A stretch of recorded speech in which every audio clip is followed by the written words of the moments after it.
Students, welcome to my YouTube channel. स्वागत है आपका हमारे यूट्यूब चैनल पर। आज की वीडियो में हम बात करने वाले हैं कक्षा 12 के इतिहास सब्जेक्ट के बारे में। तो आप लोग अगर क्लास 12 में हैं और आपके पास इतिहास सब्जेक्ट है तो आप जी हाँ बिल्कुल सही जगह आए हैं। इस वीडियो में हम इतिहास के चैप्टर्स के बारे में बात करेंगे कि आपका सिलेबस क्या है, कौन से चैप्टर से कितने मार्क्स का बोर्ड में क्वेश्चंस आएंगे और कौन सा चैप्टर ज़्यादा इम्पोर्टेंट है। और यहाँ पर हम इसके objective type question, long questions और अति लघु शॉर्ट क्वेश्चन सारे क्वेश्चंस करेंगे। और यहाँ पर आपका अर्धवार्षिक मॉडल पेपर भी मैं आपको सॉल्व कराऊंगी, प्री बोर्ड भी सॉल्व कराऊंगी और फिर लास्ट वाला जो होगा वो भी सॉल्व कराऊंगी। तो चलिए, अब हमारा इतिहास का जो पेपर होता है वो पूरे 100 नंबर का होता है। इसमें हमें कोई 30 नंबर नहीं मिलते हैं, पूरे 100 के 100 नंबर हमें खुद से स्कोर करने होते हैं। तो पहला है भाग 1 भारतीय। चलिए मैं इसे थोड़ा बड़ा कर लेती हूँ, आपको सही नहीं दिखेगा वरना। तो हम यहाँ पर देखते हैं कि सिलेबस में अंक विभाजन जो है वो कितने का है, कौन से चैप्टर से कितने नंबर का आ रहा है। तो देखिए, भारतीय इतिहास के कुछ विषय, तो ये आपका 30 अंक का होगा। तो इसमें हम चैप्टर्स देखते हैं। तो विषय 1 है ईंट, मनके तथा अस्थियां, हड़प्पा सभ्यता। तो प्रथम शहर की कहानी, हड़प्पा का पुरातत्व, सिंहावलोकन, प्रारंभिक नगरीय केंद्र, हड़प्पा सभ्यता की खोज की कहानी, उद्धरण, प्रमुख स्थानों के पुरातात्विक विवरण, विमर्श, चर्चा, इतिहासकारों के पुरातत्व द्वारा किस प्रकार उपयोग किया गया। विषय 2 जो है राजा, किसान और नगर, राजनीतिक और आर्थिक दर्शन, शिलालेख किस प्रकार इतिहास का निर्माण करते हैं, सिंहावलोकन, मौर्य काल से गुप्त काल तक का राजनीतिक आर्थिक इतिहास, खोज की कहानी, शिलालेख और लिपि का स्पष्टीकरण, अभिज्ञान, राजनीति और आर्थिक इतिहास की अवधारणा में परिवर्तन। तो यहाँ पर ये जो चैप्टर्स हैं ये आपके 30 नंबर के हैं। अगले देखते हैं भाग 2 में भारतीय इतिहास के कुछ विषय। तो इसमें चैप्टर 5 से शुरू हो जाता है यात्रियों के नज़रिए से। ये भी आपका 30 नंबर का है। तो 30 और 30 60 का तो ये हो गया। अब आगे देखते हैं भारतीय इतिहास के कुछ विषय से चैप्टर 9 से उपनिवेशवाद और देहात, ये भी आपका 30 नंबर का है। अगला देखते हैं। अब 30 और 30 90 आपके वो 90 हो गए। अब आपके जो बाकी का 10 अंक जो बचे हैं वो विषय 13 मानचित्र कार्य। जी हाँ, आपका मानचित्र भी आएगा हिस्ट्री में, तो उस वो पूरा 10 नंबर का आएगा। 90 नंबर की आपकी थ्योरी है और 10 नंबर का आपका ये मानचित्र कार्य है। तो ये हो गया आपके पूरे 100 नंबर। अब देखते हैं कि जो पेपर का पैटर्न है, जो क्वेश्चंस आएंगे बोर्ड में वो कितने क्वेश्चंस होंगे, किस टाइप से आएंगे और कितने नंबर आएंगे। तो सबसे पहले है बहुविकल्पीय प्रश्न। तो ये आपकी जो क्वेश्चंस की संख्या होगी वो 10 होगी, 10 क्वेश्चंस आएंगे और अंक कितना होगा, तो 1 नंबर का 1 क्वेश्चंस होगा। तो पूरे 10 नंबर आपके हो गए 10 क्वेश्चंस के। अगला है अति लघु उत्तरीय प्रश्न। ये आपके 5 प्रश्न आएंगे, ये 2 नंबर का होगा। तो ये आपके ये भी 10 नंबर के होंगे 5 क्वेश्चंस, ठीक है। थर्ड नंबर पे आपके लघु उत्तरीय प्रश्न आएंगे, ये आपके 6 क्वेश्चंस आएंगे, ये आपके 5-5 नंबर के होंगे, ये आपके 30 नंबर के होंगे। अगला है आपका विस्तृत उत्तरीय प्रश्न। ये आपके 3 प्रश्न आएंगे और ये आपका 10 नंबर का होगा, ये आपके 30 नंबर के होंगे 3 क्वेश्चंस। अब है ऐतिहासिक तिथियों से संबंधित प्रश्न। जी हाँ, इसमें 10 नंबर का 10 क्वेश्चंस आएंगे। वो जो ऐतिहासिक तिथि होती हैं उनसे संबंधित आएंगे, वो 1 नंबर का 1 होगा। ये 10 नंबर आपके इसके हुए। अब अगला है मानचित्र संबंधित कार्य। तो जी हाँ, 5 क्वेश्चन ये आएंगे, ये भी आपके 2-2 नंबर के होंगे, तो 10 ये होंगे। तो मिलाकर आपके जो कुल प्रश्न आएंगे वो 39 आएंगे और कुल अंक जो होंगे वो 100 होंगे। तो आप अंक विभाजन समझ गए हैं कि किस टाइप से कौन से आ रहे हैं। अब अगला देखते हैं विषय सूची। अगर देखिए हमें यही नहीं पता है कि पेपर का पैटर्न किस टाइप से क्वेश्चंस आएंगे, कौन सा क्वेश्चंस कितने नंबर का होगा, कितने क्वेश्चंस कौन से नंबर से होंगे, तो ये हमारे लिए जानना बहुत ज़रूरी है। चाहे हमें ज़्यादा तैयारी नहीं करनी है, हम कम पढ़ते हैं, लेकिन हमारे लिए मोस्टली इम्पोर्टेंट बातें हैं जो हमें पता होनी चाहिए हर बच्चे को। तो बच्चों चलिए अब देखते हैं विषय सूची, आपका सिलेबस क्या है। तो भाग 1 में जो आपके चैप्टर हैं ईंट, मनके तथा स्थितियाँ। नंबर 2 पे राजा, किसान और नगर। तीसरा चैप्टर है बंधुत्व, जाति तथा वर्ग। चौथा चैप्टर आपका विचारक, विश्वास और इमारतें। भाग 2 में आपका यात्रियों के नजरिए, भक्त सूफी परंपराएं। एक साम्राज्य की राजधानी विजयनगर, किसान, जमींदार और राज्य। भाग 3 में आपके उपनिवेशवाद और देहात, विद्रोही और राज, महात्मा गांधी और राष्ट्रीय आंदोलन, संविधान का निर्माण। फिर इसमें आगे आपके हैं ऐतिहासिक महत्व की तिथियां तथा घटना। जी हाँ, आप मेरे साथ इस वीडियो में बने रहें, इस चैनल पर बने रहें। मैं आपकी पूरी तैयारी कराऊंगी पॉलिटिकल साइंस और हिस्ट्री की। बस आपको मेरे साथ बने रहना है लास्ट तक। मैं रोज़ आपके लिए एक चैप्टर्स लेकर आऊँगी, उसके मोस्ट इंपॉर्टेंट बहुविकल्पीय प्रश्न लाऊंगी, अति लघु लाऊंगी, लघु उत्तरीय लाऊंगी। आपको बहुत अच्छे से यहाँ पर तैयारी कराई जाएगी। बस आपको आप अगर आप रोज़ नहीं पढ़ पा रहे हैं तो आप बस एक वीडियो देख लें, थोड़ा बहुत तो आपको समझ में आ गई, थोड़ा बहुत तो आपकी तैयारी इस तरीके से हो जाएगी। तो जी हाँ, मैं आपको पूरी तैयारी आपकी बोर्ड की कराऊंगी, ये जिम्मेदारी मैं लेती हूँ। तो चलिए शुरू करते हैं पहला चैप्टर। ये जो भाग पहला है इसका है भारतीय इतिहास की कुछ विषय, इसका टाइटल है अध्याय 1। आप साथ साथ नोट्स बनाते चलें, ऐसा करें, नोट्स बनाने से जल्दी याद होता है और लिखने की भी प्रैक्टिस हो जाती है। तो चलिए हम बहुविकल्पीय प्रश्न देखते हैं सबसे पहले। तो इसमें जो सारे क्वेश्चन हैं वो बहुत मोस्ट इंपॉर्टेंट है और वो एग्ज़ाम में आए हुए हैं और आते ही आते हैं। ये कोई इग्नोर करने वाली बात नहीं है बच्चों, बस आपको बहुत अच्छे से ध्यान रखना है। तो भारत की प्रथम नगरीय सभ्यता कौन सी थी, जिसमें नगर बसे थे उस सभ्यता में? तो भारत की प्रथम नगरीय सभ्यता कौन सी थी? तो भारत की जो प्रथम नगरीय सभ्यता थी वो थी हड़प्पा। देखिए ये क्वेश्चन 2022 में आया हुआ है। अगला है लोथल पंजाब स्थित, लोथल स्थित है। तो लोथल जो स्थित है वो स्थित है गुजरात में, ये भी 2022 में आया हुआ है। अगला प्रश्न है कि हड़प्पा संस्कृति के किस स्थल से मनका बनाने का प्रमाण प्राप्त हुआ है?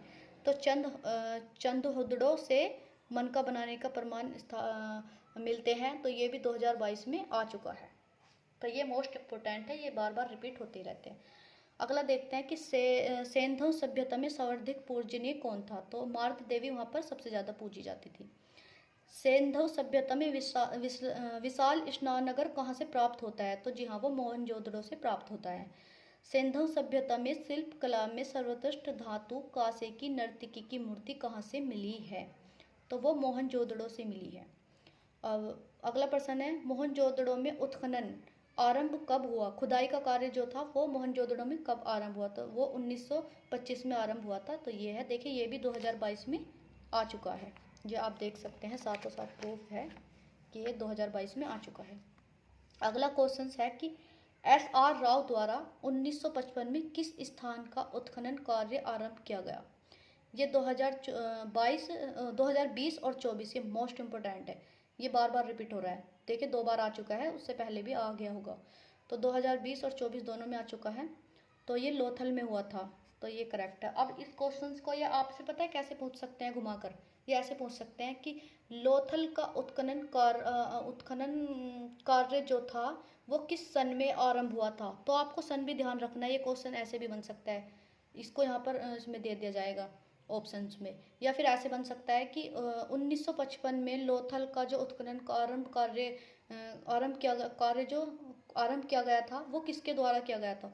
तो SR राव, ये ऑप्शन में दे दिया जाएगा। तो इस टाइप से बोर्ड्स में क्वेश्चंस घुमा के पूछ लेते। बच्चे बोलते कि नहीं भाई ये तो सिलेबस में है ही नहीं, लेकिन सिलेबस से ही आता है, ये है कि बस थोड़ा सा घुमा कर पूछ लेते हैं। सॉरी बच्चों, लाइट्स भाग गई, तो थोड़ी लाइट कब लगेगी अब? सॉरी लाइट चली गई, भाग गई। अगला देखते हैं कि किसे मृतकों का टीला कहा जाता है? तो जी हाँ, मोहनजोदड़ो को मृतकों का टीला कहा जाता है। ये भी मोस्ट इंपॉर्टेंट है। ये देखिए 2022 में आ चुका है, 22 में आ चुका है और 23 में आ चुका है। तो 25 में भी आ सकता है, 3 साल लगातार आ चुका है। अब इसे 25 में भी दे सकते हैं। ऐसा भी हो सकता है कि मोहनजोदड़ो को किसका टीला कहा जाता है, ये इस टाइप से भी होता है। तो आपको ज़रूरी है कि आप जो भी क्वेश्चंस करें, मैं तो देखिए यही ट्रिक फॉलो करती थी कि आप जो भी क्वेश्चंस कर रहे हैं उनको एक बार सोच लें कि ये इस टाइप से भी हो सकता है। तो उससे हमें जल्दी याद रहता है और एक क्वेश्चन से हम 2-3 क्वेश्चंस बना लेते हैं। अब अगला देखते हैं।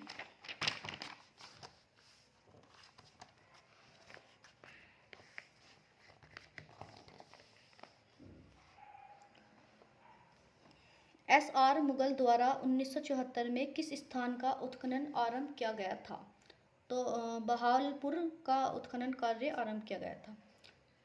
विशाल अन्नागर का साक्ष्य हड़प्पा संस्कृति के किस स्थल से प्राप्त हुआ है? ये क्वेश्चंस भी आ रहा है, 2023 में भी आया है, 24 में भी आया है। तो मोहनजोदड़ो से हुआ है। माधव स्वरूप वत्स द्वारा हड़प्पा में उत्खनन का आरंभ वर्ष है, तो 1921 है इसका ये चौथा। ये भी देखिए आया हुआ है, ये मोस्ट इम्पोर्टेंट क्वेश्चंस है सारे, आपको इन्हें तैयार करने ही करने हैं, छोड़ने नहीं है। अब अगला प्रश्न है कि हड़प्पा संस्कृति के किस स्थल से जुते हुए खेत का साक्ष्य प्राप्त होता है। जी हाँ, ये भी मोस्ट इम्पोर्टेंट है, 23 में भी आया, 24 में भी आया। तो कालीबंगा से इसके जुते हुए खेत के साक्ष्य प्राप्त हुए हैं। गोदीवाड़ा कहाँ पर स्थित है, तो गोदीवाड़ा लोथल में स्थित है, ये भी आ चुका है 2023 में। भारतीय पुरातत्व का जनक किसे कहा जाता है। भारतीय पुरातात्विक सर्वेक्षण के प्रथम डायरेक्टर जनरल कौन थे, ये 2024 में आ चुका है। तो अलेक्जेंडर कनिंघम जो हैं वो यहाँ के प्रथम डायरेक्टर जनरल थे और भारतीय पुरातत्व के जनक भी थे। ये क्वेश्चंस आपसे दो टाइप देखे, मैं आपको जो बता रही थी कि अथवा में ऐसे पूछ सकते हैं घुमा घुमा कर, ऐसे भी पूछ सकते हैं कि अलेक्जेंडर कनिंघम भारत के कौन से जनरल थे, डायरेक्टर जनरल थे, प्रथम थे, द्वितीय थे, तृतीय थे, इस टाइप से भी आपसे पूछ सकते हैं। तो बस आपको थोड़ा सा अपना दिमाग लगाना है और क्वेश्चंस को बनाना है अपने पास से भी। अगला है the story of Indian archaeology के लेखक कौन है, ये भी 2024 में आ चुका है। तो S.N. राय इसका पहला हो गया, S.N. राय। तो ये आपके मोस्ट इम्पोर्टेंट बहुविकल्पीय थे। अब हम देखते हैं अति लघु उत्तरीय प्रश्न जो कि मोस्ट इम्पोर्टेंट हैं, जोन जोन से किस टाइप से आ सकते हैं। तो ये देखिए, हड़प्पा सभ्यता किस काल की सभ्यता थी, इसे प्रारंभ में सिंधु सभ्यता नाम क्यों दिया गया था। तो इसका है कि हड़प्पा सभ्यता कांस्यकालीन सभ्यता थी। प्रारंभ में इसकी अनेक बस्तियां केवल सिंधु नदी घाटी और उसकी सहायक नदियों के मैदानों में पाई गई थी, अतः विद्वानों ने इसे सिंधु सभ्यता नाम दिया। अगला क्वेश्चन है कि सिंधु सभ्यता की अधिकांश मोहरों का आकार कैसा है। हड़प्पाई मोहर का संक्षिप्त वर्णन कीजिए। तो हड़प्पाई सिंधु मोहरें सेलखड़ी पत्थर, कांचली मिट्टी, चर्ट, गोमेट मिट्टी इत्यादि की बनी हैं। अधिकांश मोहरें सेलखड़ी के वर्गाकार या चौकार हैं, किंतु कुछ गोलाकार, घनाकार अथवा बेलनाकार भी हैं। ये सब उसके मोहरों के आकार हैं। ये मोहरें प्राय 2.8 गुना 2.8 सेमी आकार की हैं। इन पर मनुष्य, पशु एवं वृक्ष आदि की आकृतियाँ उत्कीर्ण हैं। लोथल और देसलपुर से तांबे की बनी मोहरें मिलती हैं। मोहनजोदड़ो, कालीबंगा तथा लोथल से प्राप्त मुर्दांकों पर एक और सिंधु लिपि से युक्त मोहर की छाप है तथा दूसरी ओर भेजे जाने वाले माल का निशान अंकित है। मोहनजोदड़ो तथा लोथल की एक मोहर पर नाव का चित्र मिलता है। एक मोहर पर अंकित वृषभ की आकृति उल्लेखनीय है, जिसमें उसे ढूसा मारने की मृदा में दिखाया गया है। इसके अलावा कुछ मोहरों पर स्वस्तिक, पीपल के वृक्ष इत्यादि के चित्र बने हैं। अब अगला क्वेश्चन देखते हैं जो आ चुका है, ये आपका मोस्ट इम्पोर्टेंट है। बस थोड़ी सी मुझे लाइट की प्रॉब्लम होगी, अब आपको थोड़ा साफ नहीं दिखेगा। हड़प्पा कालीन प्रमुख केंद्रों का एक विवरण प्रस्तुत करें। देखिए 2022 में आ गया है। और जो इसका अथवा में ये किस टाइप से दूसरा क्वेश्चन बना है कि सिंधु घाटी सभ्यता के दो प्रमुख केंद्र कौन से थे, ये 2024 में आ चुका है। तो इसी क्वेश्चन को इन्होंने 2 साल में 2 बार 2 तरीके से पूछ लिया है। ये आपका अगली बार भी आ सकता है। ये सारे ही मोस्ट इम्पोर्टेंट है बच्चों, ये आपको करने ही करने हैं, छोड़ने नहीं है। तो हड़प्पा, मोहनजोदड़ो, चनहुदड़ो, कालीबंगा, कोट दीजी, रंगपुर, रोपड़, लोथल, आलमगीरपुर, बनावली एवं धोलीवीरा आदि हड़प्पाकालीन प्रमुख केंद्र थे। अब कालीबंगा पुरास्थल का उत्खनन किसके द्वारा आरंभ किया गया, ये 2022 में आपसे पूछा गया है।